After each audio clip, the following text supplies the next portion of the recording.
Il se fout totalement de ce que peut penser Trump. Des experts en relations internationales échangent avec les habitants de la ville de Koulen. Ce qui ressort de leur analyse des faits, la France doit être lucide face à la menace russe. La réalité déjà de la guerre informationnelle que nous mène la Russie, par exemple, qui s'attaque aux démocraties libérales, et être lucide aussi sur la réalité de l'expansionnisme de la Russie. Après l'Ukraine, dont la plupart des experts français disaient qu'elle ne serait jamais envahie par la Russie, il faut s'attendre à ce que d'autres pays européens soient attaqués, par exemple la Lettonie. Koulen, ville jumelée avec Madona, en Lettonie justement. Les pays baltes qui vivent avec la menace d'une agression russe permanente.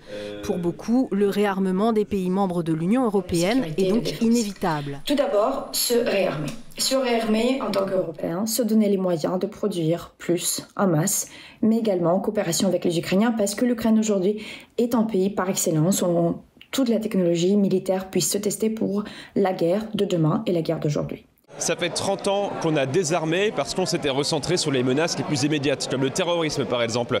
Aujourd'hui, aucune armée européenne, à part l'Ukraine et la Russie, ne sont capables de mener un conflit majeur. Il nous faudra des années pour réarmer, ça demandera de l'argent, mais ça demandera aussi un réarmement civique. En tout cas, la réflexion est lancée à Koulen, avec l'idée que venir en aide aux Ukrainiens est le seul moyen de contrer Poutine. Mais c'est aussi une voie immuable vers un conflit qui va engager de plus en plus concrètement les démocraties européennes.